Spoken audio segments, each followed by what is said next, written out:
नमस्कार विद्यार्थी मित्रांनो, इयत्ता 12वी या वर्गासाठी भूगोल या विषयाचा जो अभ्यासक्रम आहे त्या अभ्यासक्रमातील प्रकरण क्रमांक 3 मानवी वस्ती आणि भूमी उपयोजन या प्रकरणाची आपण माहिती अभ्यासायला सुरुवात केलेली आहे। मागील तासिकेला आपण भूमी उपयोजनाचे जे प्रकार अभ्यासण्यासाठी घेतले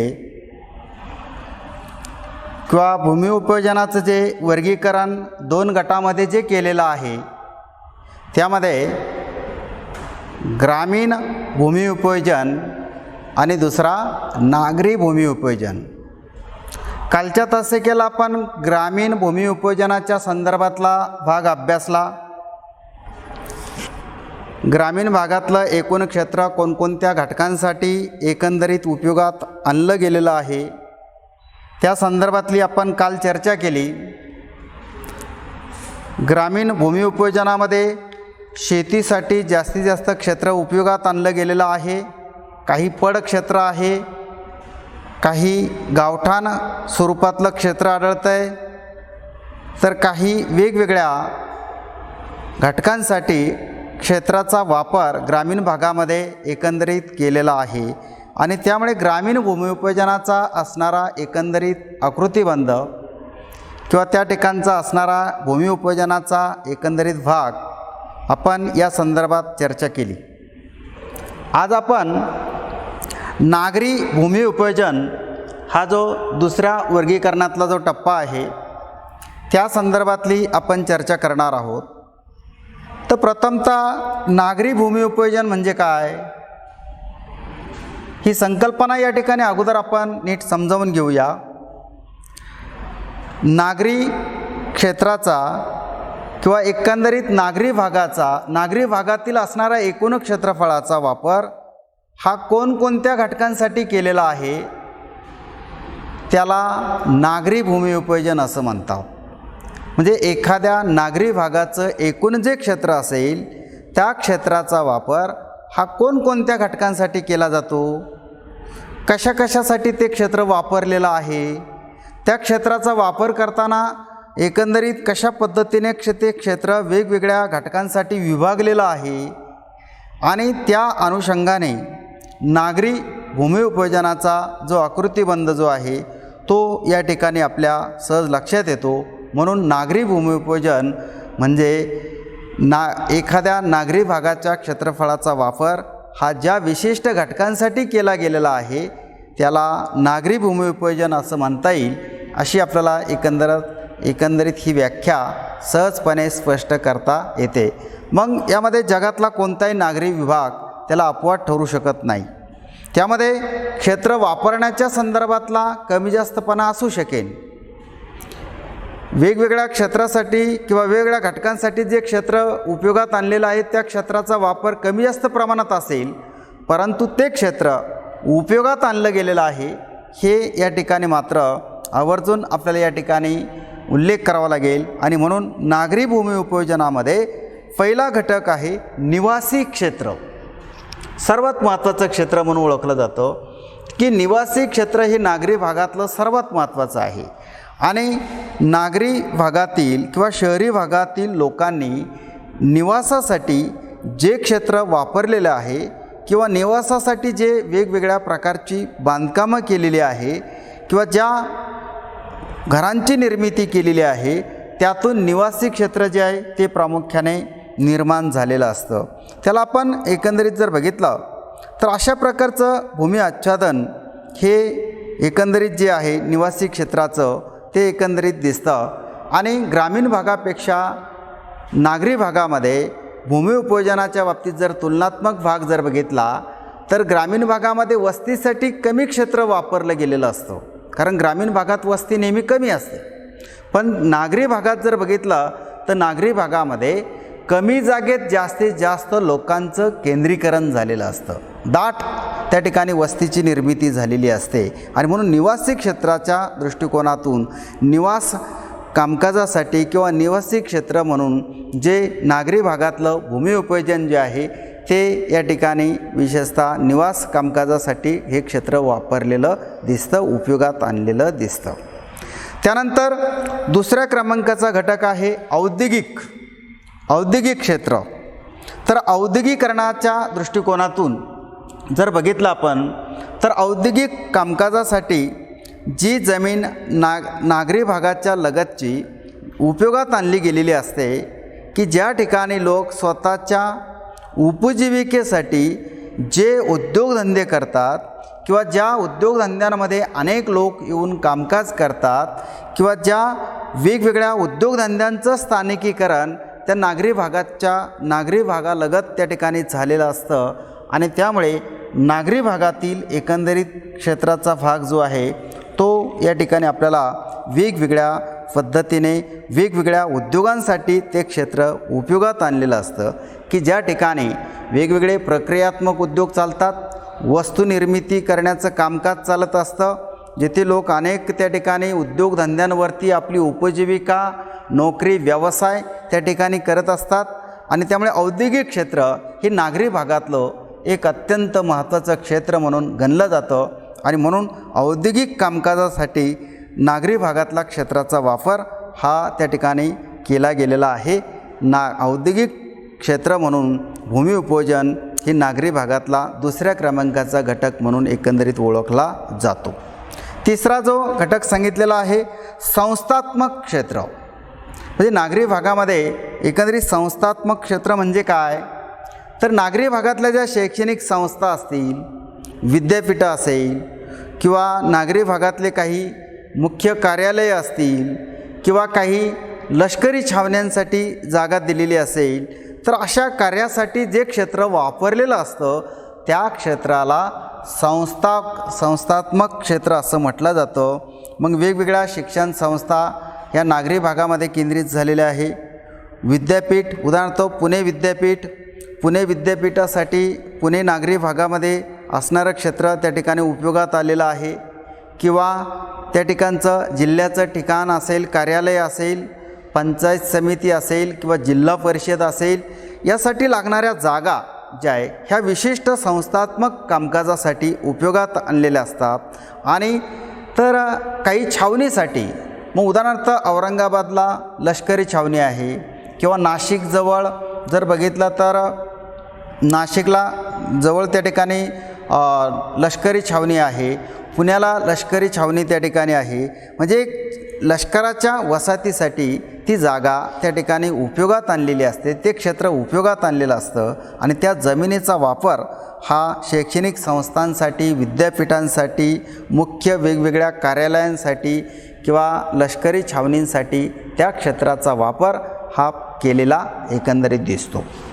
तर यानंतरचा चौथ्या क्रमांकाचा घटक म्हणून जो आहे की मनोरंजनासाठी किंवा मनोरंजनाखालील असणारं क्षेत्र जे आहे म्हणजे नागरी भागामध्ये लोकांची गर्दी असते किंवा नागरी भागामध्ये मनोरंजनाची सोय उपलब्ध व्हावी म्हणून मनोरंजनाच्या उद्देशाने काही क्षेत्र उपयोगात आणलेलं असतं आणि त्यामुळे नागरिक त्या मनोरंजनाच्या ठिकाणी करमणुकीसाठी किंवा आपला वेळ घालवण्यासाठी किंवा मानसिक स्वास्थ्य प्राप्त करण्यासाठी जे जातात तर अशा मनोरंजनाखालील क्षेत्र जे आहे ते नागरी भागातलं ते एकंदरीत कशा पद्धतीने उपयोगात आणलं गेलेलं आहे, कोणकोणत्या घटकांसाठी कोणकोणते नागरीकरणाचे किंवा मनोरंजनासाठी क्षेत्र वापरलं गेलेलं आहे. तर काही नागरी भागांमध्ये खेळाचे मैदान म्हणजे स्टेडियम नाही का, वेगवेगळ्या खेळाच्या मैदानांची निर्मिती केलेली असते की ज्या ठिकाणी अनेक युवकांना खेळ खेळण्यासाठी किंवा वेगवेगळ्या खेळाची सराव करण्यासाठी किंवा मॅचेस घेण्यासाठी त्या ठिकाणी जाऊ शकतात, व्यायाम करू शकतात. त्या ठिकाणी खेळाचं मैदान शाळा, महाविद्यालय, नगरपालिका यांनी ती जागा राखीव केलेली असते आणि त्यासाठी एक वेळ त्या ठिकाणी चांगल्या पद्धतीने घालवण्यासाठी खेळाच्या मैदानासाठी क्षेत्र वापरण्यात आणलेलं असतं. त्यानंतर काही नागरी भागांमध्ये बाग क्षेत्र आहे म्हणजे काही गार्डन किंवा बागा तयार केलेल्या असतात.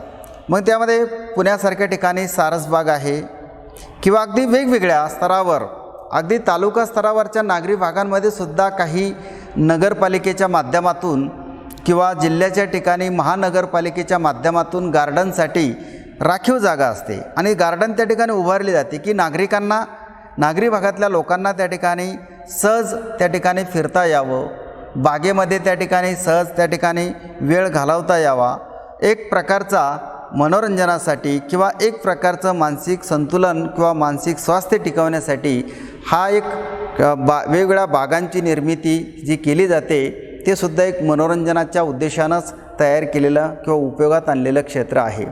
त्यानंतर सिनेमागृह म्हणजे एक प्रकारची ही सुद्धा एक मनोरंजनाची महत्त्वाची बाजू आहे की लोकांना अगदी दैनंदिन जीवनातून थोडासा वेळ घालवण्याच्या उद्देशाने व मनोरंजन करण्यासाठी सिनेमागृह, नाट्यगृह यासाठी सुद्धा वेगवेगळ्या जागा ज्या असतात त्या राखीव ठेवलेल्या असतात आणि त्या सिनेमागृहाची आणि नाट्यगृहांची उभारणी करून त्या ठिकाणी ते क्षेत्र त्या विशिष्ट घटकासाठी वापरलेलं असतं आणि त्यामुळे नागरीकरणाचा भाग त्यातून प्रामुख्याने विकसित झालेला दिसून येतो की मनोरंजनासाठी क्षेत्र उपयोगात आणलेलं असतं. त्यानंतर 5व्या क्रमांकाचं भूमिउपयोजनाचा घटक आहे वाहतुकीसाठी किंवा वाहतुकीकरिता वापरलेलं जे क्षेत्र जे आहे किंवा वाहतूक घटकासाठी जागेचा वापर एकंदरीत केला जातो की नागरी भागातील अंतर्गत असणारे रस्ते असतील किंवा उपरस्ते असतील किंवा रिंग रोड वगैरे. बारामतीसारख्या ठिकाणी जर आपण गेलो तर बारामती तालुक्याचं ठिकाण असूनही त्या ठिकाणी रिंग रोड पूर्णपणे बारामती शहराला तयार केलेला आहे. तर अशा अनेक जिल्ह्यांच्या ठिकाणी किंवा काही शहरांच्या लगत वाहतुकीसाठी एकंदरीत सोयीस्कररित्या वाहतूक सुरळीत पार पाडावी यासाठी सुद्धा क्षेत्र उपयोगात आणलेलं असतं. आणि काही मोठमोठ्या शहरांच्या लगत विमानतळासाठी जागा किंवा काही रेल्वे स्थानकांसाठी असणारी जागा किंवा रस्ते, अंतर्गत रस्ते किंवा नैसर्गिक बंदरांकडे जाणारे रस्ते असतील, लोहमार्ग असतील, त्यासाठी लागणारी जागा किंवा क्षेत्र जे आहे हे वाहतुकीच्या उद्देशानं निर्माण केलेलं असतं आणि वाहतुकीसाठी त्या क्षेत्राचा उपयोग जो आहे तो त्या ठिकाणी केलेला दिसून येतो. त्यानंतर 6व्या क्रमांकाचं महत्त्वाचं क्षेत्र म्हणून जे गणलं गेलेलं आहे ते म्हणजे व्यापारी क्षेत्र. तर व्यापाराच्या उद्देशानं एकंदरीत नागरी भागामध्ये काही विशिष्ट क्षेत्र जे आहे ते व्यापारासाठी उपयोगात आणलेलं असतं. मग व्यापारी संकुल उभारलं जातं. आपण जर बघितलं तर अनेक व्यापारी लोक हे नागरी भागामध्ये ते व्यापार करण्याच्या उद्देशाने येत असतात. मग त्यामध्ये बाजार समिती असेल, बाजार समितीमध्ये किंवा बाजार समितीसाठी लागणारी जागा असेल, त्या ठिकाणी नागरी क्षेत्र जे आहे त्या ठिकाणी या नागरी क्षेत्रावरती पक्क्या मालाची दैनंदिन विक्री होत असते किंवा शेतकऱ्यांनी आणलेला जो शेतमाल असतो त्याचीही विक्री व्यापाराच्या माध्यमातून त्या ठिकाणी होत असते. आणि मग त्यामध्ये कृषी उत्पन्न बाजार समिती असेल त्यामध्ये कार्य करत असते. आणि निवासी क्षेत्र आणि व्यापारी क्षेत्र हे पूर्णपणे 2 विभाग जे आहे स्वतंत्ररित्या काही नागरी भागातून आढळत असतात. तर काही ठिकाणी मात्र असंही लक्षात येतं की व्यापारी क्षेत्राचा आणि निवासी क्षेत्राचा भाग एकत्रितही आढळतो. परंतु अलीकडच्या आधुनिक नगर रचना विभागाच्या माध्यमातून मात्र व्यापारी क्षेत्र, औद्योगिक क्षेत्र आणि निवासी क्षेत्र हे पूर्णतः स्वतंत्र केलेले असतात. आणि त्यासाठी ज्या जागा किंवा जे क्षेत्र वापरलेलं असतं त्या क्षेत्राचा भाग जो आहे तो मात्र राखीव ठेवलेला असतो किंवा त्याचा भविष्यकाळात त्या पद्धतीने उपयोग करण्याचा मनोदय त्या प्रशासकीय यंत्रणेचा त्या ठिकाणी असतो. म्हणून व्यापारी क्षेत्रासाठी ज्या जागा उपयोगात किंवा जे क्षेत्र उपयोगात आणलं जातं त्यामुळे केंद्रीय व्यापारी क्षेत्र म्हणून त्याची गणना त्या नागरी भागामध्ये एकंदरीत केलेली असते. हे आपल्याला एकंदरीत सांगता येईल. त्यानंतर 7व्या क्रमांकाचं रेखांकित आणि सीमांकित क्षेत्र जे आहे हे मात्र जे नागरी भागाच्या लगत किंवा एखाद्या शहराच्या लगत काही राखीव भूखंड असतात आणि हे राखीव भूखंड काही विशिष्ट उद्देशानं त्या ठिकाणी ठेवलेले असतात की हे मोकळे भूखंड जे आहे की ज्यांचा वापर भविष्यकाळात काही इमारती बांधण्यासाठी किंवा कार्यालयांची निर्मिती करण्यासाठी किंवा वेगवेगळ्या नागरी क्षेत्रावरती सीमावर्ती भागामध्ये एकंदरीत वाढत्या लोकसंख्येच्या दृष्टिकोनातून वेगवेगळ्या उपक्रमांसाठी किंवा अनेक प्रकारचे प्रकल्प राबवण्यासाठी काही रेखांकित किंवा सीमांकित भूखंड जे असतात त्यांचा वापर हा वेगवेगळ्या उद्देशानं केलेला असतो की ज्यामुळे एकंदरीत वेगवेगळ्या या नागरी भूमी उपयोजनातला हा भाग त्या ठिकाणी उपयोगात आलेला आहे. परंतु अलीकडच्या काळात या रेखांकित किंवा सीमांकित भूखंडावरती सुद्धा अतिक्रमणं होत चाललेली आहे. आता अतिक्रमण हा शब्द काय आपल्याला नवीन राहिलेला नाही. तर अतिक्रमण म्हणजे काय, तर जेव्हा नागरी भागाची लोकसंख्या प्रमाणापेक्षा जास्त वाढू लागते तेव्हा या राखीव भूखंडांवरती किंवा रेखांकित किंवा सीमांकित भूखंडांवरती अतिक्रमण होतं किंवा त्या ठिकाणी ती जमीन अतिक्रमणाच्या माध्यमातून झोपडपट्ट्यांसाठी किंवा वेगवेगळ्या कामकाजासाठी ती वापरली जाते. तर हा एकंदरीत क्षेत्रावरती झालेलं अतिक्रमण हे त्या नागरी विकासाच्या दृष्टिकोनातून मात्र घातक असतं किंवा त्या ठिकाणी गर्दी होऊन नगर रचना आराखडा हा असंतुलित होऊ शकतो. ह्यासाठी एकंदरीत हा भाग उपयोगात आणलेला आहे आणि म्हणून रेखांकित किंवा सीमांकित भूखंड जे असतात ते शासकीय मालकी हक्काचे असतात आणि त्यावरती शासनाचा पूर्णतः अधिकार असतो, जिल्हा अधिकाऱ्याचा त्यावरती पूर्णतः अधिकार असतो आणि वेगवेगळ्या नगर रचनेच्या विकासाच्या दृष्टिकोनातून हे रेखांकित किंवा सीमांकित भूखंड जे आहे ते उपयोगात आणले गेलेले आहे. त्यानंतर 8व्या क्रमांकाचं नागरी भूमी उपयोजनातला घटक आहे संमिश्र भूमी उपयोजन. म्हणजे यामध्ये एखाद्या क्षेत्रात जेव्हा संमिश्र भूमी उपयोजन दिसतं तेव्हा विभिन्न प्रकारचं भूमी उपयोजन आहे हे ते एकत्रित बघायला मिळतं. म्हणजे स्वतंत्ररित्या त्या ठिकाणी ते घटकानुसार भूमी उपयोजनाचा भाग दिसत नाही, तर वेगवेगळे घटकांसाठी नागरी भागातलं क्षेत्र जे आहे ते उपयोगात आणलेलं असतं. निवासी क्षेत्रही त्याच ठिकाणी आहे, औद्योगिक क्षेत्राचाही भाग त्या ठिकाणी एकत्रित आढळतो आहे आणि अशा क्षेत्रामध्ये त्या नागरी वस्तीतील घरं, व्यावसायिक दुकानं, शाळा, दवाखाने अशा ज्या वेगवेगळ्या बाबी आहे त्याचं स्वतंत्र असं अस्तित्व दिसत नाही, तर त्याचं एकत्रीकरण संमिश्रण झालेलं दिसतं आणि त्यामुळे एकाच ठिकाणी अनेक घटकांसाठी नागरी भागातलं क्षेत्र जेव्हा उपयोगात आणलं गेलेलं असतं तेव्हा त्याला संमिश्र भूमी उपयोजन असं एकंदरीत म्हणता येईल. हे यामध्ये आपल्याला सांगता येईल.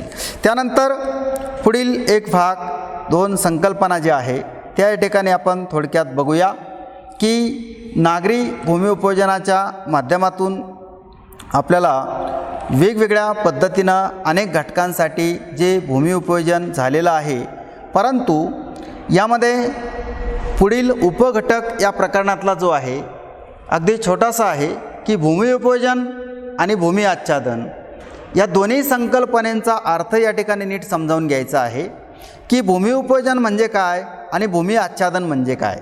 आता या दोन्ही संकल्पनांचा अर्थ तसा वेगवेगळा आहे, परंतु भूमी आच्छादन म्हणजे भूमीवर आढळणारे प्राकृतिक घटक म्हणजे निसर्गताच त्या ठिकाणी. मग एखाद्या क्षेत्रावरती वन आहे, एखाद्या ठिकाणी त्या ठिकाणी आढळणारा प्रामुख्याने भाग जो असेल तो पर्वतरांगांचा आहे किंवा त्या ठिकाणी आढळणारी वेगवेगळ्या प्रकारची नैसर्गिक घटकांची स्थिती जी आहे याला आपण एकंदरीत भूमी आच्छादन असं म्हणता येईल.